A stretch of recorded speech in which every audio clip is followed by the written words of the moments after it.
Aaron.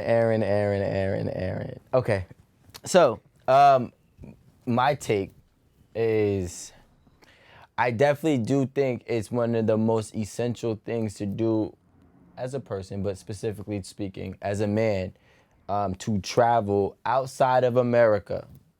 So leave your Miamis alone, leave your Vegas alone, Atlanta's alone, California's alone, whatever alone, and get outside of America and also outside of, I would also say, highly, well, now Colombia is becoming that, but highly American tourist spots. So leave your DRs alone, leave your Cancuns and Cabos alone, and start experiencing real culture, right? What about, so you said America, is that including, is that North America, South America? North America. So no Mexico, no United States? Yeah, Okay. leave that alone. No DRs, leave that alone. So no Caribbean, is that what you're saying?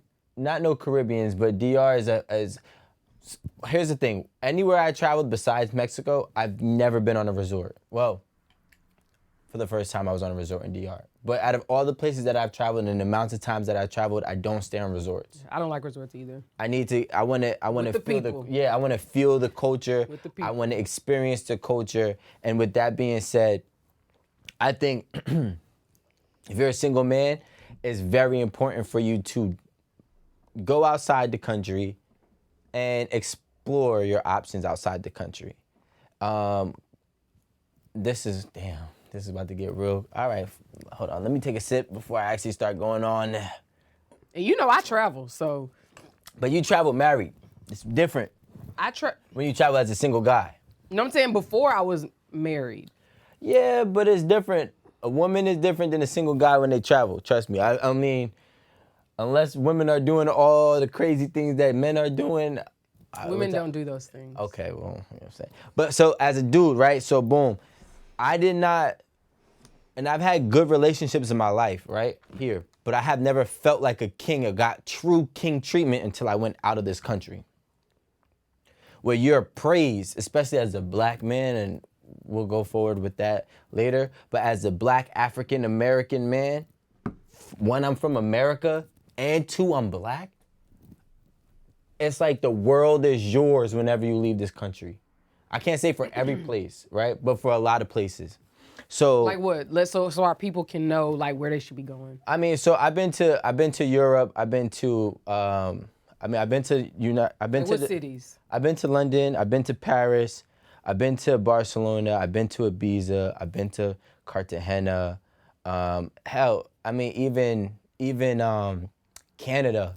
If you're American and you're in Canada, American dude, and you're in Canada, you automatically, women are already liking you more just because you're American. I don't want to say it's weird, but it's like being American is already like a superior thing to a lot of countries. And then when you're a black American, you get treated like a king outside of these countries. Not everywhere, because I haven't been everywhere, but you get what I'm saying. For the places that I've been to, Costa Rica, right?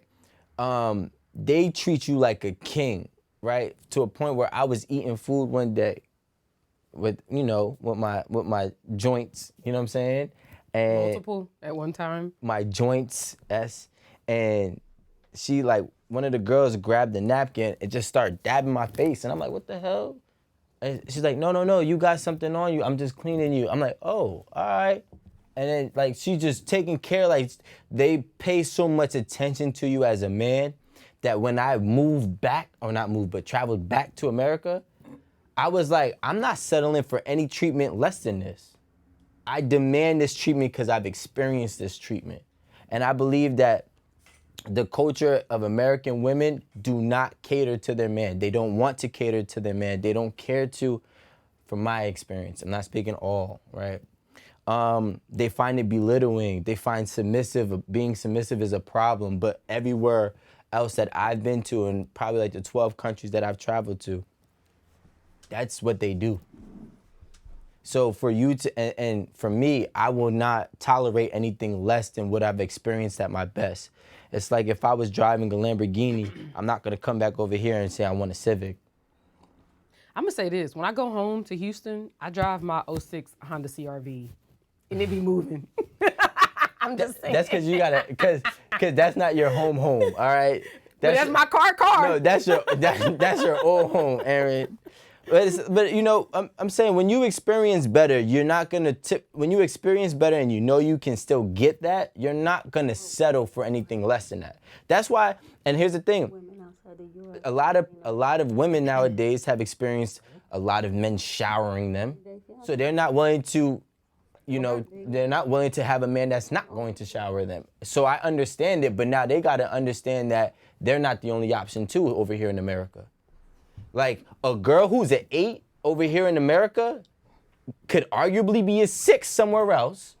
And the girl who's an 8 somewhere else is a 10 here, is treating the man here better than the 8 here, and that's also a 6 there. Can I ask you a question? So, and we're gonna talk about the women there. I mean, like, I've obviously not experienced them like you have, but I've obviously had interactions with women in other countries. And what I noticed is that, yeah, they do cater more, but they also don't have the same responsibilities there that American women have here. So I guess if you were to go and marry someone there, or bring a person from there over here, are you willing to do everything that those women require, such that they can cater to you, such that they have the time to cater to you, such that they, they're not worried about, grinding and paying bills and is this taken care of? Is that taken care of? Because it's easy to look after somebody else when you don't also have to look after yourself. I tell you like this, right? As a man who has been in both areas numerous times, I'm talking about numerous, right?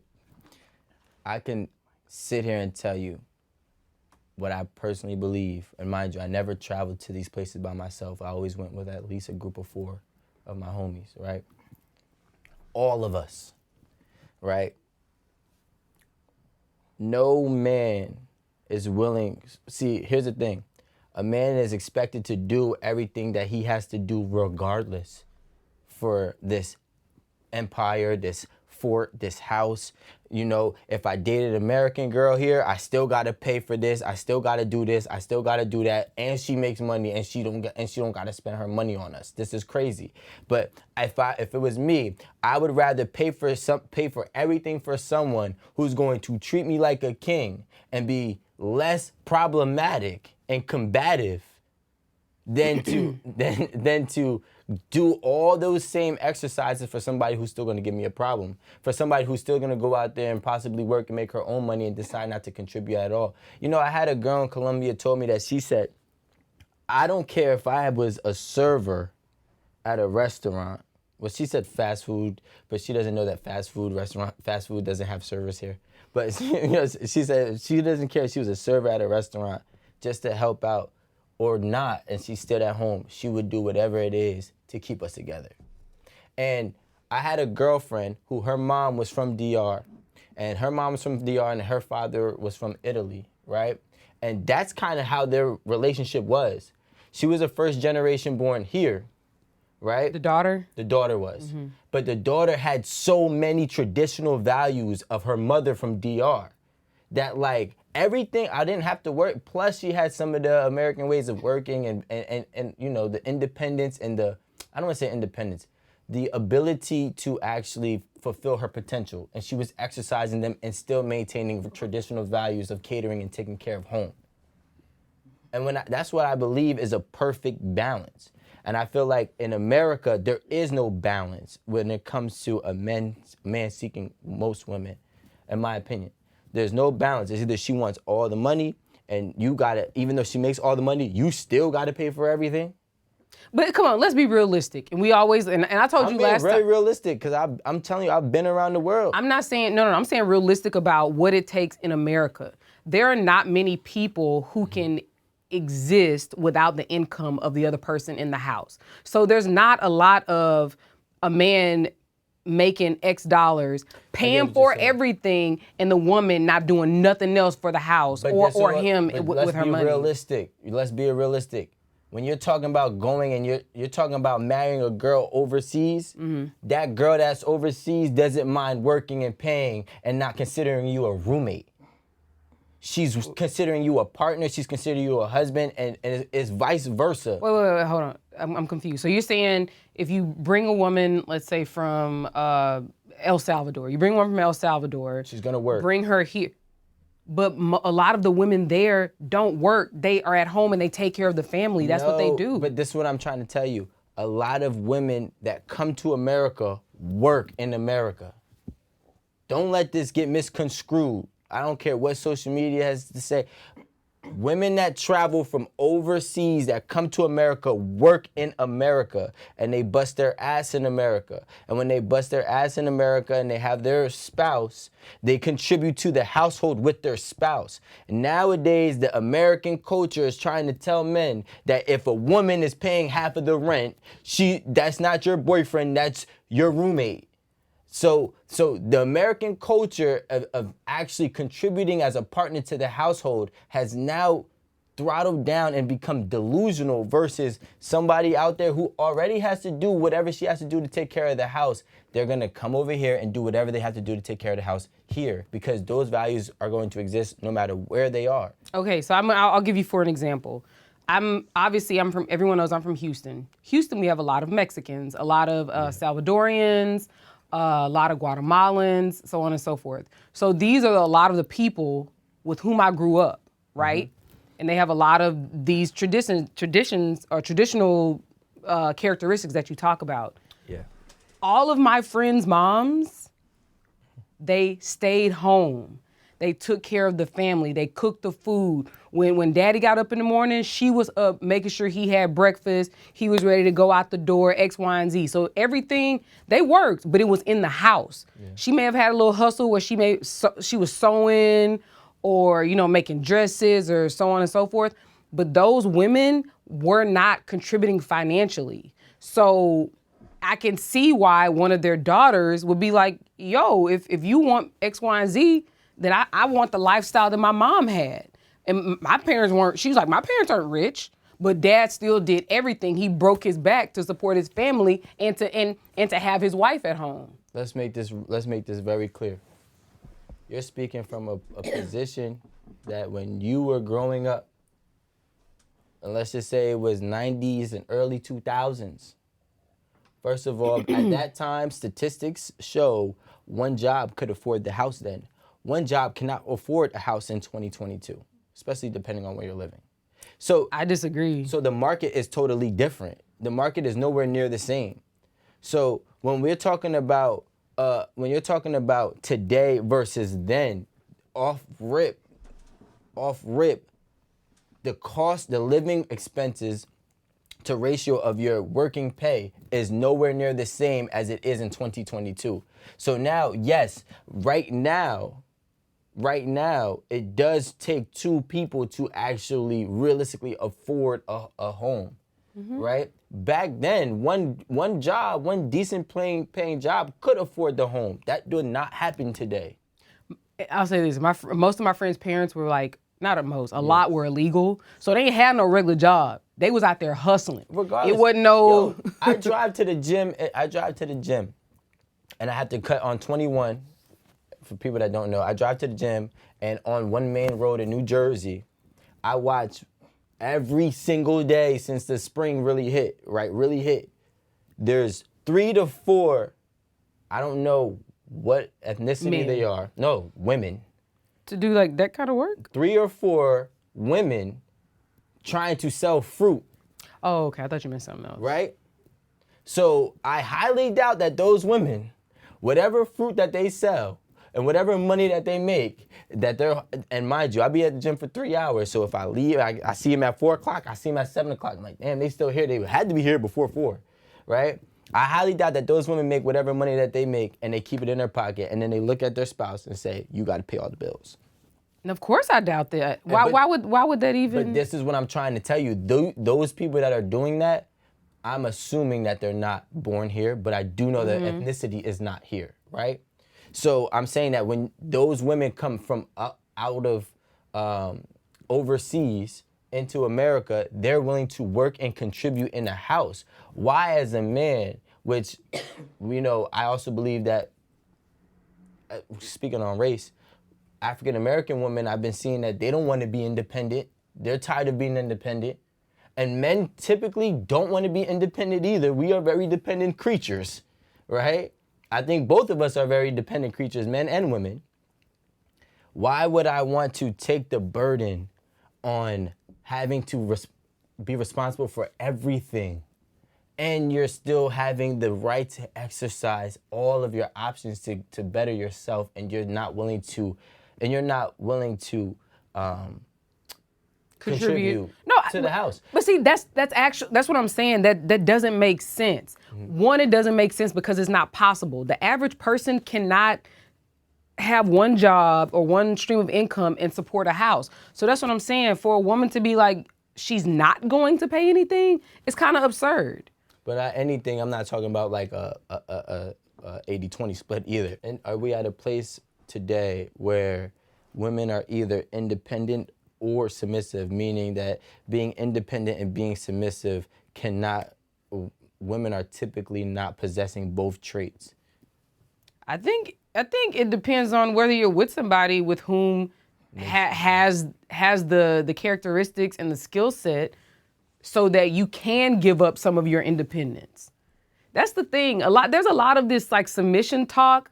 Nobody wants to submit to bullshit. If you have not shown yourself to be a leader as a man, as a woman, or whatever in a household, I'll say as a man, if you have not shown yourself to be a man as a leader in your household, how do you expect anyone to lead you? How do you expect, for someone to follow you? You want a wife to follow you, or your woman or your kids to follow you. What the hell are you leading them to? The toilet bowl? Like, I just don't understand. Like, there's a lot of, and I get a man, I guess I understand a man wanting a wife to be like a helpmate and a partner and so on and so forth. But you have to show yourself worthy, and not even worthy. You have to show that you can actually lead your family unit somewhere. But you gotta, I don't want to go too far off a topic, and I want to, because this is my new stance, and I want to make sure everybody understands that being a man and being a male are not the same thing. Absolutely. And I think a lot of times it's hard as hell to be a man, right? Just like I believe it's hard as hell to be a woman, right? But to be of such, right, and not just the sex, right, a female or male, that requires Gender. Or gender, I'm sorry. It requires so much more skill sets, such as leading. So if you have a man that's not leading, that's not a man, that's now a male. I don't even want to say that in the same sentence. That's a male that doesn't know how to lead his household. That's a male that does not know how to contribute to his household or govern or whatever the case may be for that household. But going back to what we were saying, I strongly do agree, right? It is very hard for one person today to do it, but maybe when you say the average people, sometimes I might get caught up in what I'm hearing and what I'm seeing. Yeah. Right? So maybe the reality is, two people are still working at home. Maybe it is, maybe it isn't. I don't know. I'm just speaking on what I'm hearing and seeing from the social media standpoint. And when I'm hearing But what's posted on social media is typically a farce. And it's typically like I don't think all of it is. I think right now, especially since 8 at the Table coming out, shout out to 8 at the Table, I feel like we have given a lot of people courage to speak their mind. And I think that we're actually starting to see people for what they really are. That viral video of that woman saying she cannot be with a man that makes $100,000 a year is absolutely absurd to me. I don't know if I've seen that one. You don't need to. It's not gonna do anything for you, right? Now, I'm not saying having high standards is a bad thing, but what I'm saying is being realistic is completely gone. It's absent right now. And so based on those type of perspectives that I'm hearing, I think that moral code and relationship in America is completely done. Done. Really? Completely done. Yeah, like, what we were. What do you mean moral code? What does that mean? Moral code when it comes down to a relationship as a unit, right? Like nowadays, the crazy thing is in America I did some research after our conversation.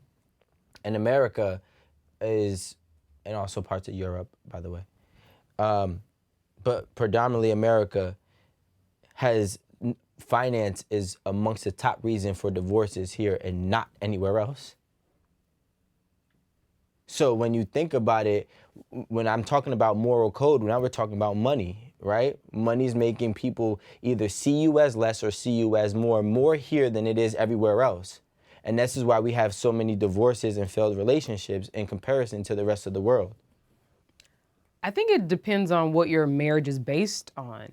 Because if you married for love and for feelings and that type of thing, then money, I don't understand how money could even break you up. But if you married because it's about consolidation of resources, it's about building, having better and more, like we're gonna bring our 2 nickels to the table and we're gonna get 50 cents. You know what I'm saying? And we're gonna figure out how to make these 2 nickels into 50 cents. You know what I'm saying? So if you're looking at it from that perspective, or if you're just happy and in love and being, just living a broke life possibly, or just a regular life, you can't go on multiple vacations a year. You can't drive a nice car. You can't, you can't do a lot of things, but you're in love. You know what I mean? So if money is an issue there, I don't see why you would break up because the love is there, right? But if it's about building and wealth consolidation, then I can see how money would be an issue. Yeah, but you got to think about it. First and foremost, now we're going to be realistic. Majority of the times when people are getting married, right, if we're going to go with this building situation, it's one-sided. Majority of the times. In America... I feel like but people be getting married because of love. No. That's what people be saying? No. I'm saying if we want to eliminate that for a second. Okay. If we talk about the people who do believe in business, we're marrying for building a business, building wealth, right? It's usually one-sided. Unless we're talking about celebrities. I'm not talking about celebrities, right? But you have somebody, for example, Jeff Bezos' wife, who's a billionaire. Wait, but we're not talking about those kind of, we're talking about average people. No. I'm talking, average people are not marrying for business. Right? Yeah, you Thank think so? you. Yes, absolutely. I think, well, so Money, what you bring this Sunday? Alan sent this stat. Could you say that again? See, that was me. That was because you know why I was going somewhere with it. And Siri wanted me to go there. Alan had sent this to us in a group chat a long time ago, and I held on to this. It was the amount of money that weddings are spent on, and the success rate. So for anybody who was like 50. People who spent $50,000 or more on their marriage has the highest divorce rate. And the people that have the lowest divorce rate spend $10,000 or less on their marriage, right? So when we think about it, the people who are marrying to build, so those are people typically who are probably having $50,000 or more high expensive weddings, right? They're failing at a higher rate than the people who are marrying to probably build for real. Which is, I love you, you love me, let's build together. Not what can you do, what can I do? Okay, cool, we match. Let's try to climb the totem pole. But what typically happens is if things fall apart, they fall apart. If one person gets too far ahead, one person gets jealous and they go this way. If one person's working too much or too hard, then the other person's feel neglected. But why would that be the case if the whole point of I won't say the whole point, because people. When I say that, people always say, oh, it's only about money. No, it's not only about money. It's about compatibility and complementary. Building with somebody you love? No. Somebody that, at minimum, that you enjoy. Because you're not going to always love them. You're not going to always like them. But if you can, still find some benefit and enjoyment with them, I don't care if it's sitting around smoking a black on the porch, because that's what y'all just can get down on. Everything else sucks. You know what I'm saying? If there's still things that you can align on, then I think that's what is more feasible. I got a question for both of you. Can I just say this real quick? I want to change the wording that you use from my personal opinion. I think that it's not about women are not marrying rich men because they enjoy rich men. They are marrying rich men because they can tolerate a rich man, and the experience that they bring them, they enjoy. That's what I believe, personally. I don't have any facts to back it up, so I don't know. Yeah. when they said that they would rather cry in a Rolls Royce than a rave, you're still crying. You're actually foolish because you're still upset, you're still heartbroken, and the nonsense is still happening, but you're just in something that is deemed as more valuable. If we go with the scenario you just presented, Alan, where women find financially stable men they're more sought after, they're more attractive to them, not necessarily physically or whatever. And men are more likely to seek out women who are submissive, and they find that more attractive. I think that if that is something that we can just kind of all agree to up front, and we're okay with that and not necessarily fighting what a man wants versus fighting what a woman wants, we'd be so much further along. Like, if a man accepts, okay, a woman wants a financially stable man, and that's it, and there's no argument, no talk about it, we'd be so much further along. If a woman, it's like, oh, okay, a man wants this type of wife, he wants a fit wife, he wants a submissive wife. I really don't like using that word because I'm not sure if it means the same thing. Well, no, but I don't know if it means the same thing for everybody. Submissive. Okay, so let's use the dictionary on that one, so that we can have like the right understanding of it.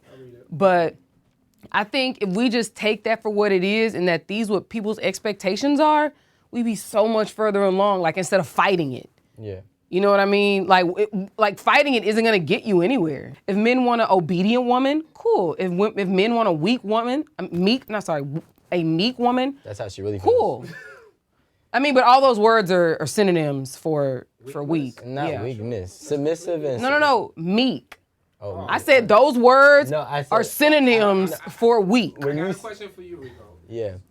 So that's what I'm saying. So if the thing is that if we can agree that men want a meek woman, if men want an obedient woman, like a dog or a child or whatever, I think that's fine. A dog or a child? No, because you want your children to be obedient. You want your pets to be obedient.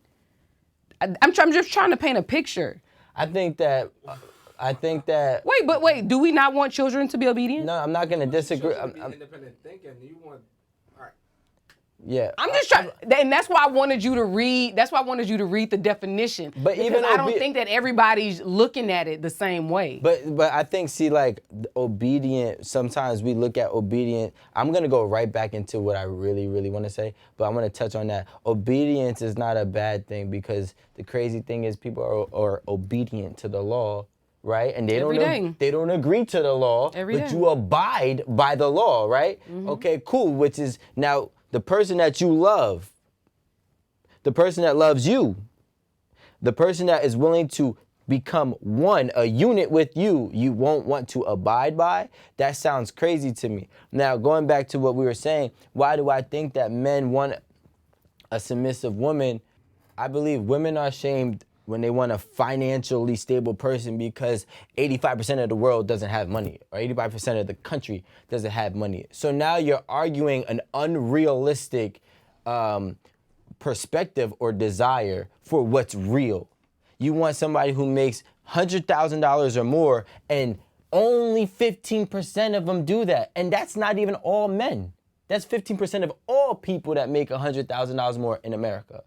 So now when you're talking about men arguing with women like you should not want somebody for money, it's because majority of us out here don't have money. So now you're not being true to yourself. Then on the flip side, when we go into a submissive woman, right? A man that loves a woman will give him everything that he can. And that's the only reason why we're marrying these women. Most men are not marrying women because it's a business. Most women, and there's a whole different reason why, don't have as much as some of these men, right? That's a whole nother topic. So when a man is willing to marry this woman and give her all that he got, the only thing he's asking for her is to submit, especially if he got money. I'm gonna take care of you. I'm gonna provide for you. I'm gonna pay this light bill. You got the kids. All right, I'm gonna figure out how I can work out with the kids. And I know this because I'm doing this. I dress my daughter. Y'all can check my Instagram, right? The only thing I'm asking is for you to submit to me, because when you submit to me, that shows me that you trust me to lead. And I think that's part of the problem, because earlier I said a lot of women do not believe that the male, like you said, that they're with can lead them somewhere. So why would I be with, why would I even allow myself to submit to some bullshit? You know what I also think the confusion is happening is that, and this goes for rich and not rich, right? Women, It's okay to say poor. rich and poor, I'm sorry. Women don't know how to see, women don't know how to find a man, but they know how to find a male, right? That's fair. So, of course, if I was a woman or if I was a person who had an expectation on what I want from my relationship and the type of partner that I need, and I'm running into people that can't do those things, I would think less of those people, right? Mm-hmm. But those are not all men. Those are just males. You know what I'm saying? That's a good point. Can I ask you this? Yeah. So, in you got on me the other day because you said I'm looking for solutions and not the crux of the problem. Yeah. So the crux of the problem here is a lot of times women may not know how to find a man to whom she can submit because he's not a leader, because you know who wasn't around? That daddy. Which we could go into a whole, you know, we can tap on it, right? But I'm just saying, like, so I'm more so like, just take accountability, do better, make better choices. Yeah. But the fact that, like, and I understand why you say it, but the fact that you feel like the crux of the problem needs to be addressed first, I feel like we need to that needs to be interjected here. I agree, and it also depends too, right? Because I also gave a variable, right? It depends on how long this pattern has been going on. So if it's new, listen, rich people, poor people, broke people, I don't care who you are, you always need a plan and you always need a hand. That's not what she's saying, though. I'm just saying that she's saying, why do I have to be, right? She's saying, why do I always have to have it together so that I have to help you, empower you? She said, I never get to have an off day. You have a bunch of off days because I'm over here hustling. I'm over here, you know, working every angle. That's what she's saying. This sounds like a woman who can't identify a man. No, she just said it. No. She's identifying males. No, she's not identifying. A man does not have an off day. You're not listening. You're right. What I'm saying is that she's like, where are more men like that? No, she's saying to raise more men. Right? Which is cool because I don't want to go all the way into this because we're going to have to fuck it. We're going to do it. No, but she's No. First of all, a man cannot be determined when I don't know how old she is. I'm just guessing. Young, she's young. Let's say we're 23 and 24 years old, 22 years old. She's speaking for Generation Z? Okay, so that changes it. She's speaking from Generation Z. You're talking about a young boy. He's not even technically a man to another man. Another man will look at him and call him a little boy. What's the age group for Z? Because I think Z is from 1998 and up. I could be wrong. I actually have no idea. I only know boomers, millennials, and X. Generation Z is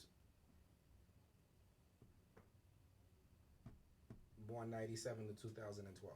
So what is that? How does that make you? 97. 10 to 25. That's what I'm saying. 10 years old? No, 10 years to 25. 25, okay. So and I said what, 24, 23? Okay, cool. So Generation Z, if you're speaking from a Generation Z, she has no right to say that these men aren't men. First of all, they're young boys. 23-year-old, you're a young boy. 24-year-old, you're a young boy. 22-year-old, you're a young boy. Right? I said this on my Instagram. Men recognize men. So once he becomes a man, that's when the other men will be like, okay, he's a man. But it takes time to become a man, right? Being a leader doesn't happen. You're not born a leader. Can I ask you something? Because we're talking about generational. How were your parents when they first got married? 24 probably. And my parents, when they first got together, they were like 24, 25, 26, some shit like that. But that's... No. This is the point that I'm trying to make.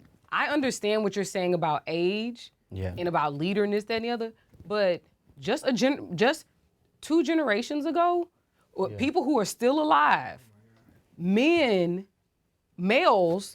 became husbands and fathers Erin. at 20. What I'm saying, and I get exactly where you're saying, but the point that I'm trying to make is if we're looking at this like a generational thing, let's compare apples to apples, right?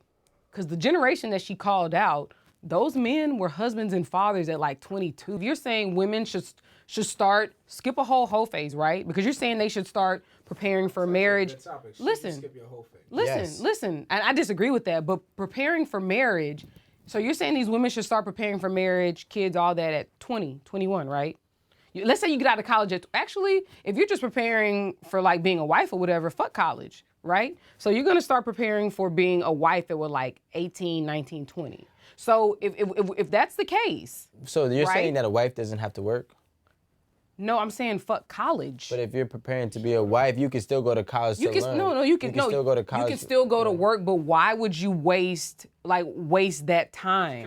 Around, let's say at 20 years old, are there 20, 21, 22-year-old men who are going to match that energy and marry them? You know, and be there and be a father and be a husband and be responsible and this, that, and the other, if that's the expectation of a woman?